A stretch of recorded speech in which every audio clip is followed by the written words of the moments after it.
Okay, are we all ready? Okay, well, good morning, everyone. Thank you for being here. I'm Steve Simon, Minnesota Secretary of State. I want to give special thanks to the excellent elections team at Hennepin County, led by Ginny Gelms, for allowing us to be here today to look over their shoulder, basically, and to talk about the post-election review process.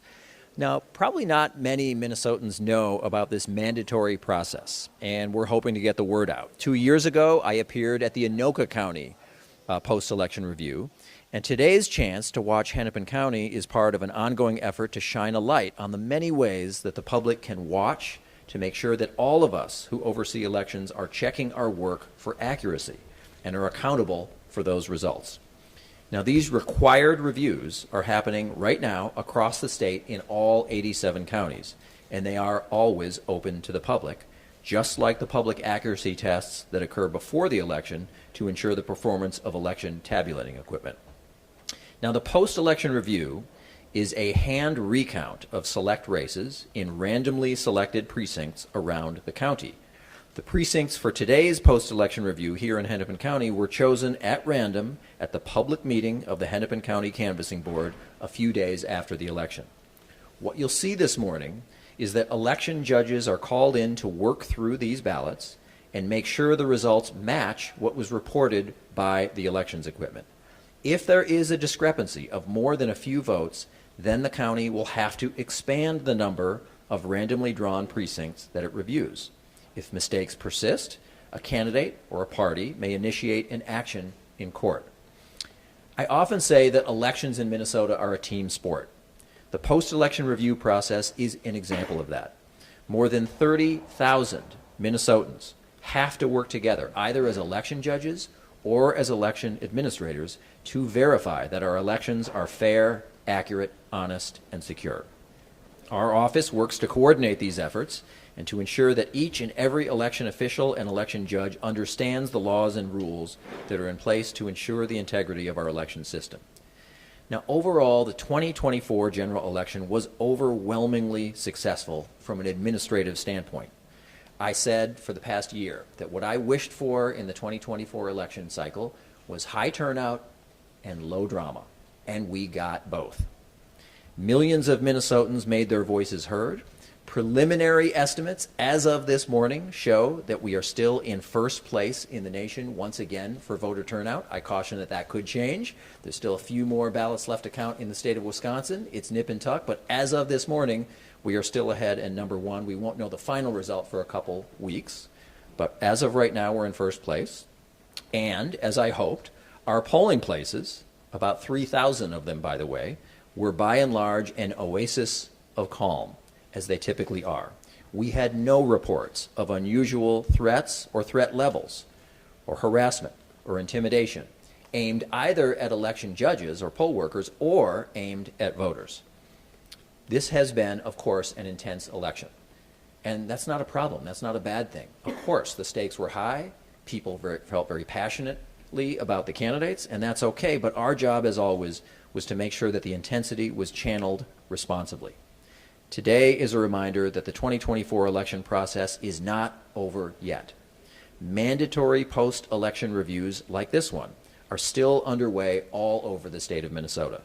They are a critical safeguard to ensure accuracy. Our office will certify statewide election results on Thursday at a meeting of the State Canvassing Board. But even that certification is not necessarily the end of the process. The certification could always be the subject of a court challenge.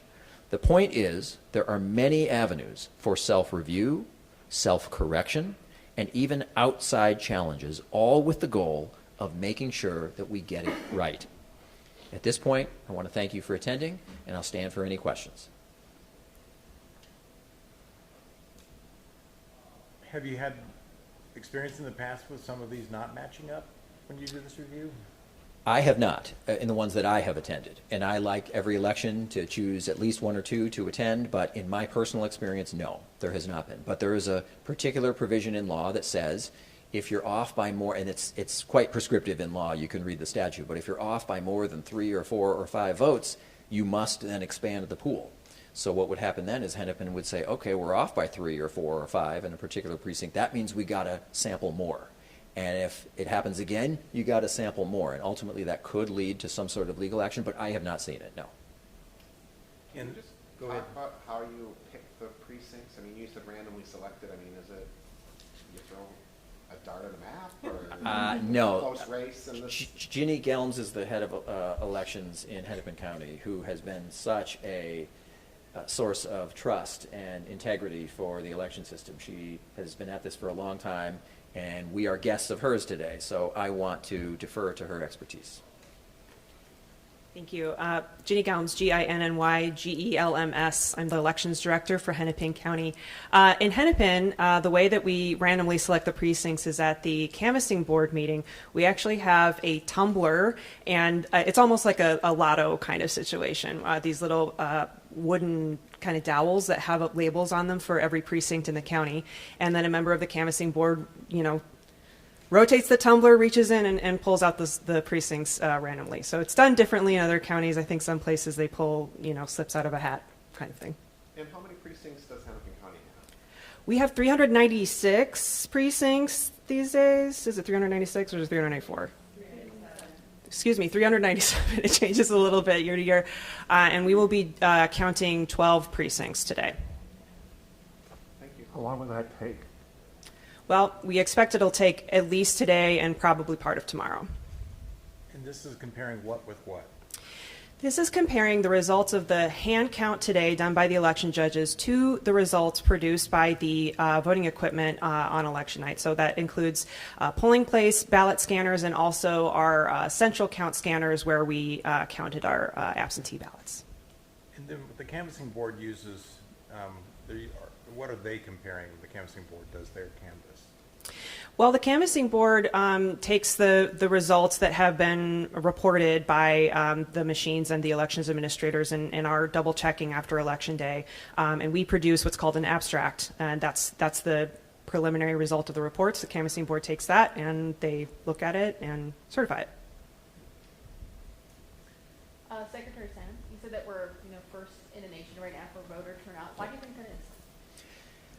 I think there are a lot of reasons. One is sort of the evergreen reason, regardless of election cycle, which is that we have both really good laws in Minnesota and a really good, strong pro-voting culture. By laws, I mean things that have been on the books for 50 years. Things like same-day or election day voter registration, which most states don't have, meaning you can go right in on game day, on election day, and still register to vote as long as you can show that you are who you say you are, live where you say you live.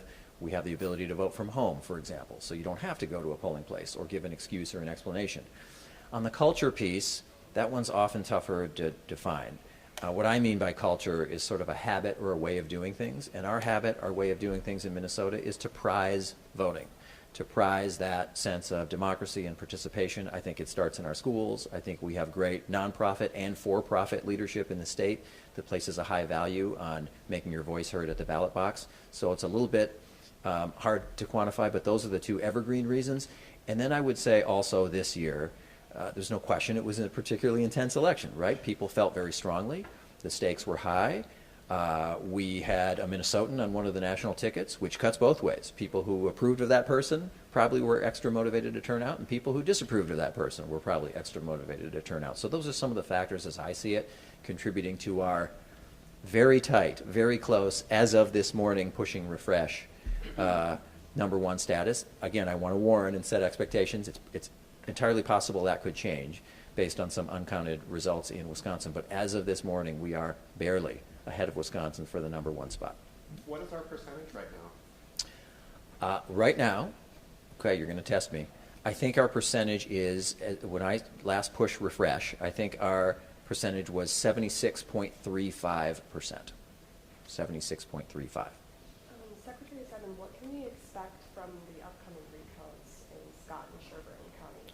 Well, I want to be careful given the role of our office, so I don't want to prejudge, right? That's a process that is left to the county, and I don't want to prejudge that. I think that would be improper, but I can tell you in terms of the sequence, the recount in Shakopee is going to happen this Thursday, and the recount in Sherburne County will happen sometime thereafter, within a few days thereafter. I'm not sure we have an exact time yet, but they will do what they need to do under state law. It'll be open to everyone meaning not just the news media, but anyone off the street can come in and watch. You don't have to be a VIP, a big shot. You don't have to have an engraved invitation. You don't even have to live in that community. You can just come and watch if you want, and it's open to anyone. So that's all I think I can say at this point. I just got to be careful, given the role of our office, to prejudge it. For sure. On a statewide level, how common are these recounts? I think we've seen a lot more scrutiny this year, Yeah. and years prior, but I mean, how common is this process? I'd say we're just at about par here. I mean, there are usually at least one or two or three. Sometimes there are more. I can recall several election cycles just in the last couple decades where there were 3 or 4 or more recounts going on for legislative seats, not to mention municipal and other things like that. So this is, no more or no less. It's roughly typical, I would say. Your office has been asked by the Republicans, have asked your office to investigate some of the discrepancies in these type recount counties. Is that a role you guys even have? Right. We're not an investigatory body. We don't have guns and badges. We don't have subpoena power. We don't have that kind of authority. But, this is a county-specific process, and they're going to do what they have to do under the law, which is open everything up, including opening everything up to the public, who can come and watch and decide for themselves what ought to happen.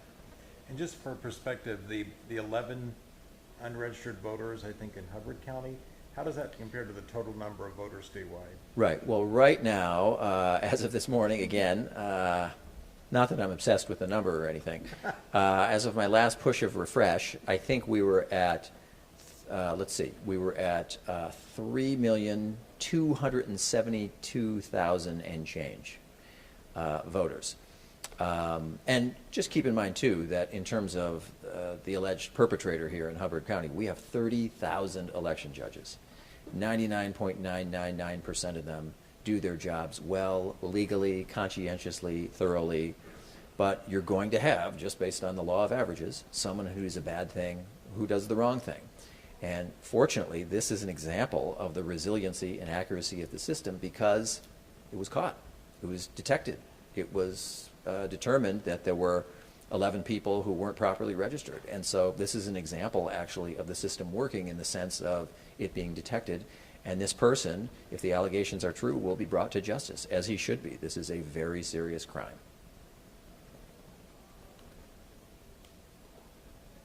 Okay. And we will Okay. set up for that. Thank everyone. Thank you. Thanks.